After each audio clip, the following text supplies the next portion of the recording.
अस्सलाम वालेकुम, नमस्कार, सत श्री अकाल एंड गुड इवनिंग। मैं हूँ आरज़ू काज़मी और आप देख रहे हैं पॉइंट ऑफ व्यू। हमें जी जॉइन किया है सुमित पी जी ने, बहुत शुक्रिया सर कि आज आप आए। Thank you so much. Thank you Aarzoo ma'am, thanks for the invitation. Thank you so much sir. Sir आज आप आपसे थोड़ा समझने की कोशिश करेंगे दो तीन चीज़ें जो पाकिस्तान में भी चल रही हैं। एक सबसे बड़ी बात तो ये कि बिलावल भुट्टो जो है उन्होंने विजिट करना है भारत का, और खैर वो तो नेक्स्ट मंथ में 4th और 5th का उनका विजिट बताया जा रहा है, लेकिन ये कहा जा रहा है कि ना तो प्राइम मिनिस्टर मोदी जी से उनकी मुलाकात होगी और ना ही आपके जो फॉरेन मिनिस्टर हैं उनके साथ कोई 1-on-1 मीटिंग रखी गई है। वो मतलब वो जाएंगे, बस जो एससीओ की मीटिंग होगी अटेंड करेंगे, वापस आएंगे। लेकिन सर उसके साथ साथ यहाँ पे डीजी आईएसपीआर की प्रेस कॉन्फ्रेंस हुई जिसका बड़ा चर्चा है, ना सिर्फ पाकिस्तान में बल्कि भारत में भी, कि उन्होंने कहा कि जी कश्मीर जो है वो ना तो अटूट अंग था, ना है और ना होगा भारत का। ये बात भी की है उन्होंने, कहा अगर हमारे ऊपर जंग रखी गई तो हम भारत के घर तक जाके वहां पे लड़कर आएंगे। इस किस्म की बातें हो रही हैं। साथ बाजवा साहब की एक इंटरव्यू बड़ा कंट्रोवर्शियल हुआ है कि जी हमारे पास तो लड़ने वड़ने के लिए सामान है नहीं, तो फिर दोस्ती कर लेनी चाहिए। सर क्या लग रहा है आपको, एक तरफ फॉरेन मिनिस्टर को भेजने के लिए भी हम तैयार हैं और दूसरी तरफ हमारे यहाँ कुछ इस किस्म की स्टेटमेंट जो गई है डीजी आईएसपीआर की तरफ से, उसको आप कैसे देखते हैं? देखिए आरजू जी, आपने बड़ा अच्छा टॉपिक छेड़ा जिसपे काफी यहाँ चर्चा हो रही है। हमारे टीवी पे भी, नेशनल टीवी पे भी काफी डिबेट चल रही है। मुद्दा है आजकल 5 ही चीजें देखने की है। सबसे पहले मैं आपके शो पे या पहले भी कई बात कह चुका हूँ भाई, अगर बिलावल भुट्टो जरदारी साहब को आना तो 3 महीने पहले इनविटेशन एक्सेप्ट करते ना। इनविटेशन एक्सेप्ट करते, एजेंडा होता कोई बायलैटरल, कुछ इधर उधर की संभावनाएं होती। उन्होंने तो लास्ट मिनट पे कह दिया, बोला जी हम मैं आ रहा हूँ। अब मैंने लास्ट टाइम भी बोला था, हाँ बिरयानी आएंगे, खाएंगे, कहवा पियेंगे या कॉफी पी के चले जाएंगे। मतलब आप देखिए, जब बिलावल के आने का अनाउंसमेंट होता है 6 घंटे बाद पुंछ का अटैक होता है। वो लश्कर जैश ए मोहम्मद का एफिलिएटेड ग्रुप उसकी जिम्मेदारी लेता है। तो दोनों चीजें एक साथ चल रही है। अब वो कह रहे हैं कि जी हम कोई बायलैटरल नहीं होगी और ये नहीं होगा। तो भाई हमने बायलैटरल की आपसे पेशकश थोड़ी ना की थी। तो अब जब आपको, मुझे तो ये डाउट है कि बिलावल साहब को क्या does he know the agenda of SCO also. या तो वो हाजिरी लगाने आ रहे हैं, बस जाना है, मिला है, गोवा अच्छी जगह, थोड़ा बहुत घूम फिर आएंगे। तो मुझे तो यही लगता है, क्योंकि जो बाकी जगह हो रही है, बाकी जगह तो मतलब वो कहते हैं ना, कागज क्या कहते हैं उसे, बहुत कागज पर्चे इधर उधर जा रहे हैं, एजेंडा बन रहे, चीजें बन रही, कॉपरेशन की बातें हो रही, तरक्की की बातें हो रही, बहबूदी की बातें हो रही। यहाँ तो कुछ हुआ ही नहीं। जब आपने हाँ बोला 8 वर्किंग डे बचे थे, उसमें तो कुछ होगा नहीं। तो अब ये है कि हो सकता है एस्टेब्लिशमेंट ने उन्हें आदेश दिया हो कि आप चले जाओ, इससे पहले ऑर्डर ना मिला हो। ये भी हो सकता है। और यहीं से पुंछ वाला हमला भी करा दिया आप लोगों ने। तो ये जो दोहरी चीजें साथ साथ चलती है। देखिए वाजपेयी जी आए थे लाहौर बस लेके, उसके बाद क्या हुआ आपको पता है, राइट? मोदी जी आए थे, नवाज शरीफ साहब के घर आए थे, क्या हुआ? नवाज शरीफ साहब ने 2 बार कोशिश की भारत के साथ दोस्ती करने की, उन पे भारी पड़ गया। देश में ही देश से भागना पड़ा। बिलावल भुट्टो जरदारी को आप एक साइड भेज रहे हो और एक साइड ये हमला करवा रहे हैं। तो ये तो पाकिस्तान का चरित्र है ना, दोनों चीजें साथ चलती हैं। ये भी चलता, वो भी चलता है। तो इससे मैं सच बताऊं आपको, आपके किसी और चैनल पे भी था मैं पाकिस्तान के, मैंने कहा भाई इससे तो कोई उम्मीद ना रखे आप। बस वो आएंगे, फोटो वोटो खींचेंगे और कहीं बाद वो कश्मीर वश्मीर का एक आध सुर्रा छोड़ेंगे और वहां जाके नंबर बन जाने हैं और बात खत्म। बात तो यही है। अब आते हैं दूसरे मसले पे, जो आपने बड़ा अच्छा आज मसला उठाया। अब देखिए आरजू जी, पिछले 1-1.5 साल से मैं आपके शो पे कह रहा हूँ, विद फैक्ट्स फिगर्स डाटा, आपके पास हथियार, आपके पास 2 दिन का लड़ने का आर्सेनल है। ठीक है, कह रहा था मैं कहा आपकी खैबर टैंक जो 45 मिनट बाद जिसका रेडिएटर गर्म होता चलती नहीं। फ्रीगेटर 4 चाइना से लिए डॉक्ड है आपके कराची पे। JF-17 उड़ता नहीं, चाइनीज असला लगता उसमें। F-16 का अपग्रेड तो दूर की बात है, उड़ने की हालत है। ड्रोन वो है जो मिसाइल फायर नहीं करता। ठीक है जी। अभी आपके फौजी कह रहे हैं हमें तो खाना नहीं मिल रहा। ये आपके फौजी कह रहे थे। तो मैंने कहा जी आप लड़ेंगे कहाँ से? जो जंग के लड़ने के पैरामीटर होते हैं 10, 15, 20 पैरामीटर, उनमें से तो आप एक पैरामीटर पे भी खरे नहीं उतर रहे हैं। तो प्रैक्टिकलिटी ये है, आप जंग लड़ नहीं सकते। पहले मैं कहता था तो कोई मानता नहीं था, चलो यार आप कोई मिलिट्री एक्सपर्ट थोड़ी ना हो, आपके कहने से क्या होता। अब बाजवा साहब तो सच्चाई बयां कर गए, कह रहे जी हम जंग नहीं लड़ सकते। अब जब बाजवा साहब सच्चाई बयां कर गए और उन्होंने वो पर्दाफाश कर दिया, तो DGISPR सख्ताई में आ गया। अब तो फंस गए यार, ये तो बाजवा साहब ने क्या कर दिया। अब बाजवा साहब सच्चाई बयान कर रहे हैं। अब बाजवा साहब सच्चाई बयान करें। अब डीजी आईएसपीआर को मजबूरी में प्रेस कॉन्फ्रेंस करनी पड़ी और बोला कि हम ये कर देंगे, हम वो कर देंगे, हम ये कर देंगे। ठीक है जी, तो कह रहा हम तो ये कर देंगे। अब ये एक बात बताएं, अब दोनों में से एक कोई झूठ बोल रहा है, तो बाजवा साहब झूठ बोल रहे हैं, डीजी आईएसपीआर झूठ बोल रहा है। देखिए, ना दोनों सच बोल रहे हैं, ना दोनों झूठ बोल रहे हैं।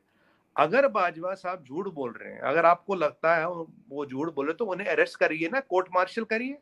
आपकी नेशनल सिक्योरिटी को कॉम्प्रोमाइज किया उन्होंने तो ये बोल दिया दुश्मन को कि हम तो आपसे लड़ ही नहीं सकते। मेरे हिसाब से सच्चाई है। अगर आपको लगता बाजवा साहब झूठ बोल रहे, तो अरेस्ट क्यों नहीं करते बाजवा साहब को? करिए ना अरेस्ट, उनकी प्रॉपर्टी अटैच कीजिए, कोर्ट मार्शल कीजिए उनका, और बताइए कि भाई हमने इनके साथ ये सख्ते किए। बाजवा साहब तो बिल्कुल फ्री घूम रहे हैं, उनकी एसेट्स है, प्रॉपर्टी है, कुछ किया नहीं। अब दूसरी बात, अब आसिम मुनीर आपके गए हैं जी वहां पे चाइना। जी। अब चाइना क्यों गए आसिम मुनीर? आसिम मुनीर इसलिए चाइना गए, एक तो थोड़े बहुत पैसे मिल जाए, ये सीपैक पॉइंट 2 रिलीज हो जाए। जब कुछ देखिए आरजू जी, जब प्रोजेक्ट आएगा तभी तो। एक हिंदी में कहावत है, खरबूजा कटेगा तो बटेगा ना। जब खरबूजे नहीं आएंगे तो क्या कटेंगे, क्या बटेंगे? और जमीन आपने गिरवी रखवा ली पंजाब की, ठीक है जी।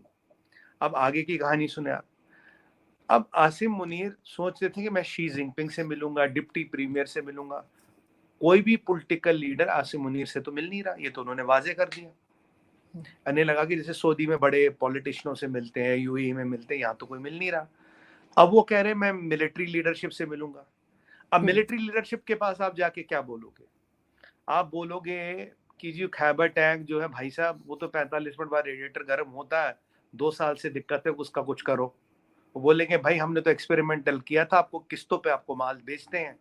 देखिए, आपका $9.2 बिलियन का डिफेंस बजट है, जिसमें से $4 बिलियन के तो आप चाइना से माल लेते हैं। आपका 90% हथियार चाइनीज है। तो आपने बोला कि भाई साहब ये इसका ठीक करो। बोलेंगे यार हमें खुद नहीं आता, हम कहाँ से ठीक करें? क्यों करें ठीक? 4 फ्रीगेटर हमने नए लिए 2 साल पहले, कराची में खड़े हैं जी, चला नहीं पाते, इनका कुछ करो। बोलेंगे ठीक सर है करेंगे। डिफेंस के लिए बात करने गए, यही कहा हाँ जा रहा है। हाँ, वही तो कह रहा हूँ ना, मैं तो प्रॉब्लम्स पहले गिना रहा हूँ। हम्म।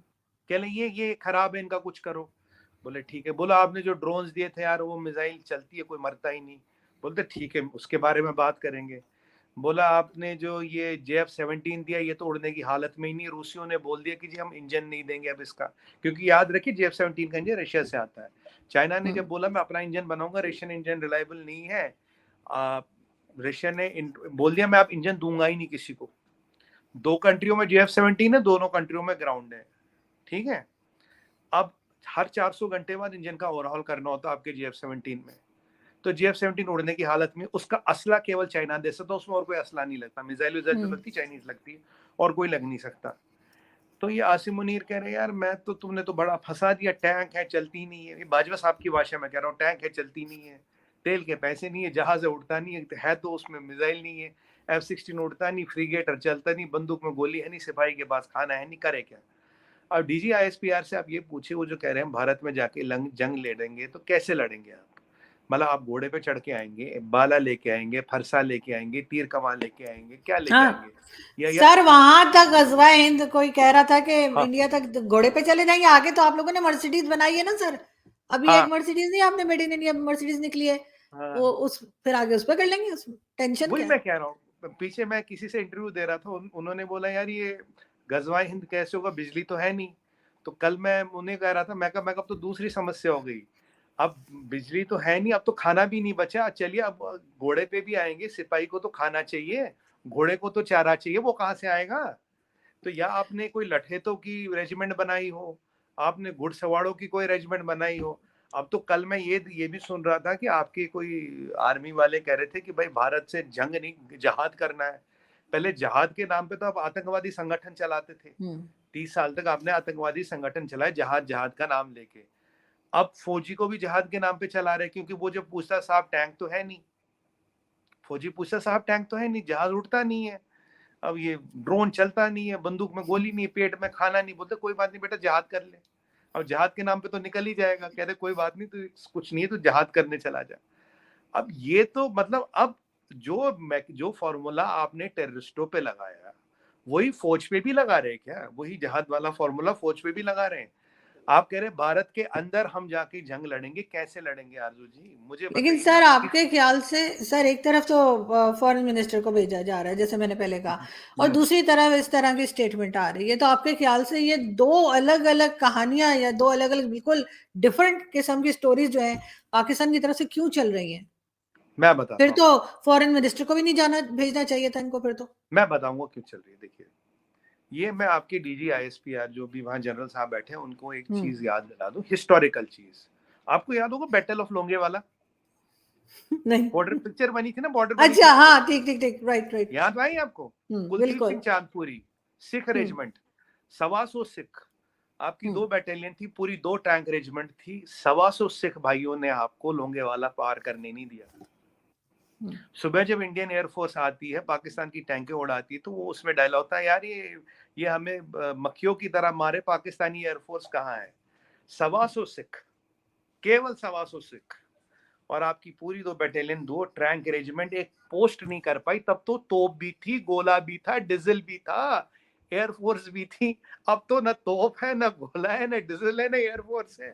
जब आप तब पार नहीं कर पाए, अब कहां से पार कर लोगे? ये जो जनरल साहब हैं डीजी आईएसपीआर वाले, कृपया इस चीज का आंसर पाकिस्तान के लोग को दे। हमें तो देखो, हमें तो बता रहे तुझे, हमें टेंशन नहीं है। मैं कह रहा हूँ इस चीज का जवाब पाकिस्तान के लोगों को दे। देखिए, आप पाकिस्तान के लोगों को फिर वही चूरट बांट रहे हैं, हिंदुस्तान के अंदर करके हम उसके मारेंगे, कोई गलत ना करे, कोई ये ना करे। अब आप बोलेंगे बिलावल को क्यों भेज रहे हैं? बिलावल को इसलिए भेज रहे हैं, एससीओ किसका फोरम है? SCO is basically Chinese forum है, राइट? हम्म। तो वो कहेंगे कि चाइनीज फोरम था इसलिए मैं आ रहा हूँ, इसलिए मैं आ हम्म। रहा हूँ। पर चाइनीज फोरम में भी जो एजेंडा है, बिलावल भुट्टो जरदारी साहब को पता है। लास्ट टाइम हमने बात की थी, आपकी हिना जी गई थी रशिया लावराव हम्म। साहब से मिलने। अब वहां पे तो भाई लावराव साहब बैठे थे, 10 लोग इधर बैठे, 5 लोग इधर बैठे, 15 लोग, मैडम तो अकेली चली गई। तो लावराव साहब कह रहे हैं कि भाई आपकी डेलीगेशन कहाँ है? बोली डेलीगेशन तो है नहीं भाई साहब। बोले क्यों? बोले वो मतलब जहाज वाज का खर्चा ज्यादा आ रहा था, तो मतलब मैं ही बात कर लूंगी। नहीं नहीं तो सर, शी सेड के आ जाएंगे और लोग आ जाएंगे। उन्होंने बोला, फिर एक शायद पर्सनल सेक्रेटरी था, फिर हम्म। जब कोई आया नहीं तो लवराव साहब ने फिर पूछा, कहते मैडम वो आपके लोग कहाँ हैं? उन्होंने बोला कि नहीं, हम तो अकेले, हम आपकी तरह बड़ी कंट्री तो है नहीं, हम अकेले आते हैं। तो फिर लवराव साहब ने बोला कोई बात नहीं दोस्तों में ऐसा कुछ नहीं होता। अब देखिए, डिप्लोमेटिक प्रोटोकॉल है, आपको अपने डेलीगेशन ले जानी है, एंगेजमेंट करना है, फॉरेन मिनिस्टर के साथ एंगेज करता। मुझे बताइए जरदारी साहब कहाँ जल्द से जलूसे में बिजी थे, वो नहीं गए, हिना जी को भेज दिया, पहले तो अपने जूनियर मिनिस्टर को भेजा। रशियन फॉरेन मिनिस्टर से मिलने, रशिया सुपर पावर है, हम्म। रशिया था, है और रहेगा मिलिट्री सुपर पावर, कोई उससे वो नहीं ले सकता। मिलिट्री सुपर पावर के फॉरेन मिनिस्टर से मिलने आपकी जूनियर मिनिस्टर साहिबा जा रही है, बिलावल साहब तशरीफ नहीं ले जा रहे, और अकेली भेज दिया। अरे काउंसलर काउंसलेट होगा आपका, वहीं से 8-10 लोग उठा लेते हैं, कम से कम फोटो तो अच्छी आती है आरजू जी, फोटो भी तो ऐसे आई। और लावराब साहब को यार मैं नहीं बोलूंगा तो लोग बताएंगे यार तुम क्या हो। अब ये है डिप्लोमेटिक प्रोटोकॉल्स। तो क्या आपको हम्म। ये एक चीज दर्शाता है, एक चीज दर्शाता है कि पाकिस्तान का जो अभी फॉरेन अफेयर्स डिपार्टमेंट है, does it no even diplomatic protocols? Basic diplomatic protocols भी आती हैं या नहीं आती है? जैसे अब बिलावल आ रहे हैं, बिना एजेंडा के आ रहे हैं, बस कोई बात नहीं, कोई बायोलेटर सर कोई ये तो बात नहीं। आप कह रहे हैं ना, एजेंडा तो जरूर होगा, ऐसा तो नहीं हो सकता कि फॉरेन मिनिस्टर जा रहे हैं और उनके पास कोई एजेंडा ही नहीं होगा। लेकिन सर फिर भी आपके ख्याल से कोई खास इंपॉर्टेंस दी जाएगी इस विजिट को? ऑफ कोर्स मीडिया तो उठाएगा, मीडिया के लिए तो इस वक्त आप जानते हैं कि एक हंगामा होगा कि जी पाकिस्तान से कोई आया है। लेकिन आपके ख्याल से इसका कोई रिजल्ट निकलेगा? किसी से मीटिंग तो यही कहा जा रहा है नहीं रखी गई है, लेकिन फिर भी कोई उम्मीद है किसी किस्म की बातचीत की?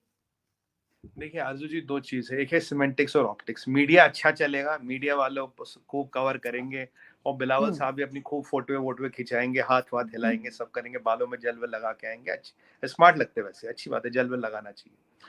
अब देखिए, अब आते हैं ऑब्जेक्टिव जो आपने बात किया। ऑब्जेक्टिव में आता है एजेंडा, ऑब्जेक्टिव में आता है बायलैटरल, ऑब्जेक्टिव में आता है ट्राइलैटरल, ऑब्जेक्टिव में आता है साइड लाइन डिस्कशन, ऑब्जेक्टिव में आता है कैजुअल डिस्कशन, ऑब्जेक्टिव में आता है एक ब्रॉड बेस्ड एग्रीमेंट, ऑब्जेक्टिव में आता है या आगे की मीटिंग की कोई बात करे, आगे की मीटिंग की कोई चीज हो, ऑब्जेक्टिव में एक ज्वाइंट स्टेटमेंट भी आता था, ऑब्जेक्टिव में एक कॉमन मिनिमम प्रोग्राम भी आता है। ये डिप्लोमेसी में चीजें आती है जो ऑब्जेक्टिव में आते हैं। इनमें से अनफॉर्चुनेटली आरजू जी किसी चीज पे कोई सहमति नहीं है। और ये मैं कई बार कह चुका हूँ, इंडिया पाकिस्तान का बायलैटरल बिना एजेंडा के हो ही नहीं सकता, क्योंकि it is one of the high profile bilaterals, बिना एजेंडा के नहीं हो सकता। मैंने आपको हिना जी के एग्जांपल क्यों दी, जैसे हिना जी अकेली चली गई, वो लावराव साहब परेशान हो गए, यार दुनिया के कैमरा यहाँ दिख रहे हैं कि कह रहा है यार तुम 15 लोग बैठे हो, मैडम अकेली बैठी है, मतलब उन्हें पूछना पड़ा। आप देखिए, he is a that's very the senior person. Confidence sir. वो उन्होंने बताया कि एक अकेली औरत भी कितनी स्ट्रांग हो सकती है। आई एम श्योर हिना रबानी खर is a strong women from Pakistan. ऐसा नहीं है, मैंने वो पहले भी रह चुकी हैं। और ये तो सर कोई ऑब्जेक्शन वाली बात नहीं है कि आप सिर्फ 2 लोग लेकर आए। नहीं, मैं एक बार बताए ना आप, ये जो फिर आपको रशियनों को बोलना था ना हम 2 लोग लेके आएंगे, वो भी 2 लोग आते, वहां तो पूरा वो मंडल आ गया, पूरा जो प्रोटोकॉल के हिसाब से आया, आप आए नहीं। तो अगली बार फिर अगली बार तो फिर आप जब जब भारत में पे चढ़ाई करनी हो, गजवा हिंद करना हो, तो हिना जी कोई भेज दीजिए अकेले, अगर इतनी शक्तिशाली है तो अकेली आ जाएंगी फिर घोड़े पे बैठ के, तो फिर तो ये भी संभव है ना। अब आप नहीं, शी इज अब वेरी आप टैलेंटेड वुमेन सर, मेरा मतलब ये है she is a very strong and very talented. हमारे पास जो मैंने कब कहा कुछ नहीं है। फीमेल पॉलिटिशियंस हैं, जिसमें शरी रहमान हैं और हिना रबानी खर हैं, इस तरह से बहुत एक है हमारे पास इस किस्म की फीमेल्स, जिनको हम प्राउडली जिनका नाम ले सकते हैं। नहीं, मैं आरजू जी, मैंने तो कभी टैलेंट पे शक ही नहीं जाहिर किया, मैं प्रोटोकॉल्स और डिप्लोमेसी के प्रोटोकॉल्स की बात कर रहा हूँ, मैं राइट। एक चीजों की बात कर रहा हूँ जो दुनिया में हम्म। चलती है, जो जिनका दुनिया में प्रचलन है। जैसे मैं आपको बताऊं, आज आप फौज को ये जहाद वाली पट्टी क्यों पढ़ा रहे हैं? हम्म। भाई फौज का काम है क्या जहाद करना? अभी इतने आपने 1 लाख जहादी पाल रखे हैं, उनका क्या करोगे? फौज को भी जहाद में लगा दिया, मतलब फौज में जहाद कहां से आ गया? मैं कल से जब से सुना मैं ये परेशान हूँ यार, 70-75 साल बाद फौज में जहाद कहां से आ गया? मतलब सर वो सुना नहीं आपने, जिहाद फी सबिलिल्लाह, ये नहीं। हमारी फौज का ही तो नारा है। ईमान तकवा और जिहाद भी सबिलिल्लाह, इस तरह से कुछ। लेकिन सर स्टिल यही मैं आपसे पूछना चाहूंगी लास्ट में कि आपको लग रहा है कि कोई किस्म की कोई खास बातचीत नहीं हो पाएगी इस मीटिंग में, और साथ साथ चाइना और में जो विजिट है आर्मी चीफ का, उसमें आपको लग रहा है कि दोनों मिलकर अगर किसी किस्म की एक्सरसाइजेस पहले भी करते रहे आर्मी आर्मी वाले, तो थोड़ा सा कुछ है, घबराहट है या थोड़ा सा कुछ टेंशन है इंडिया में कि क्यों आर्मी चीफ गए हैं चाइना? देखिए, आपके आर्मी चीफ का बाहर बार जाना तो सिंपल है। देखिए, अगर उन्हें अमीर होना है बाजवा हम्म। साहब की तरह, तो उन्हें तो विजिट करना पड़ेगा, पैसे और हथियार मांगने पड़ेंगे। देखिए, ये तो उनका काम है, आपका हर आर्मी चीफ पैसे कलेक्शन का काम करता है, ये कोई नई बात नहीं है। तो कोई जाके कुछ लिया हो यार, कुछ कलेक्शन करके लिया हो, तो कलेक्शन करना तो एक उनका क्या रहे हैं, राइट। और हम्म। आपके आर्मी चीफ की वैल्यू आपके प्राइम मिनिस्टर से ज्यादा होती है, ये भी एक अनरिटन लॉ है पाकिस्तान का, ये भी कोई नई बात नहीं कह रहा मैं, कोई मेरा कोई आइडिया नहीं है। अब चाइना के पास तो वो कह रहे हैं यार हमें मिलिट्री का, देखो आपको उधार तो मिलिट्री किस्तों पे, ईएमआई पे तो कोई सामान देगा नहीं चाइना को छोड़ के मिलिट्री का, आपको तो ईएमआई पे सामान चाहिए ना। और दिक्कत मुनीर साहब की ये है, कह रहे यार जिसकी ईएमआई दे रहे वो तो चलता नहीं है यार, उसका हम्म। तो कुछ करो नया सामान। आपके पास जो HQ7 और HQ9 है ये डिफेंस सिस्टम, जब लास्ट टाइम वो ब्रह्मोस गलती से आपके यहाँ आया था, तो वो तो देखिए डिफंक है, वो तो चलता नहीं, आउटडेटेड है। तो आपको ये डिफेंस सिस्टम भी चाहिए। और आपके पास अभी एक चीज आपने एक नया शगुफा छोड़ा जी, भारत अटैक करेगा, भारत बदला लेगा पुंछ का, भारत ये करेगा, तो उसके बहाने कुछ हथियार मिल जाए, कुछ असला मिल जाए, कुछ गोला मिल जाए, कुछ बारूद मिल जाए। क्योंकि अब आतंकवादियों के पास भी चाइनीज असला मिल रहा है, तो वो असला तो चाइना ने आपको दिया था ना, आप तो अपना बना नहीं रहे, यूक्रेन के लिए असला बना रहे हो कारखानों में, तो वो उनको दे दिया आपने, तो वहां भी असला बारूद मिल जाए, कुछ पैसे मिल जाए। बट अब पैसे हम्म। में एक टेक्निकल पॉइंट है आरजू जी, लास्ट टाइम तो आपने जमीन गिरवी रखी थी, अभी गिरवी रखने को क्या है?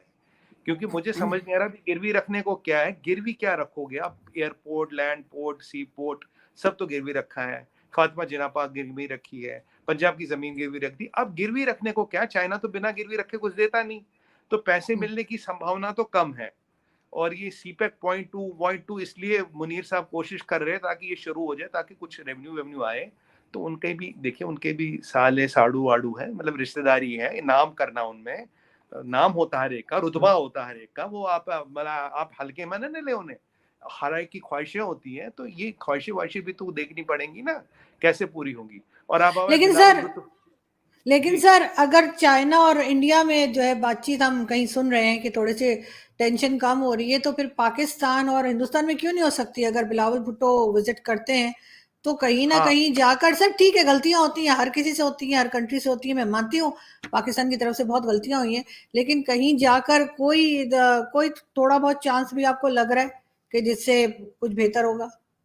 देखिए आरजू जी, 2 चीजें बोलूंगा। अगर हम्म। बिलावल भुट्टो के इंटेंशन ठीक होते 3 महीने पहले he should have said yes, और अब तक कुछ ना कुछ चीजें मिनिमम 10, 15, 20, 30% कुछ ना कुछ एग्रीमेंट होता, कहीं ना कहीं चीज पे बात आगे बढ़ती। मैं आपके शुरू पे आपके चैनल पे कह रहा हूँ, बाकी चैनलों पे भी कह रहा हूँ, अगर वो लास्ट मिनट पे हैस कहेंगे, वो चेकबुक डिप्लोमेसी है, टिक बॉक्स डिप्लोमेसी। हाँ बस मैं आ गया, हम्म। हाजिरी हो गई, खाना हो गया, कॉफी पी ली, आ गए। फिर आपका ऑब्जेक्टिव मीट नहीं होगा, क्योंकि ये इंडिया पाकिस्तान है। It's right. अगर हमारी चाइना से मीटिंग होती, पूरी एक दिन होती है, डिसाइड होता है, ये होता है, और फिर भी आपने देखे 12-13 घंटों के बाद, मीटिंग के बाद भी कई बार कुछ नहीं होता। ठीक है, मतलब ये चीजें होती है। तो मुझे बिलावल भुट्टो जरदारी के यहाँ आने के बाद जो मीटिंग होगी, वो फोटो ऑप्स होगा, सिमेंटिक्स होगा, ऑप्टिक होगा। आपके सामने कौन है? आप देखिए, आपके सामने डॉक्टर जयशंकर। अब बिलावल साहब की जितनी उम्र नहीं, उससे ज्यादा तो डॉक्टर जयशंकर का एक्सपीरियंस है डिप्लोमेसी में। तो और you know his stature, I don't have to vouch for doctor Jaishankar, you know his stature. तो श्योर। अब आप सोचते हैं कि यहाँ बिलावल भुट्टो और यहाँ डॉक्टर जयशंकर है, unplanned meeting, and mister Bilawal Bhutto can take something out in the interest of Pakistan, it won't happen. You have to see your opponent, who is your opponent? Is doctor Jaishankar. Modi ji तो खैर मिलेंगे ही नहीं।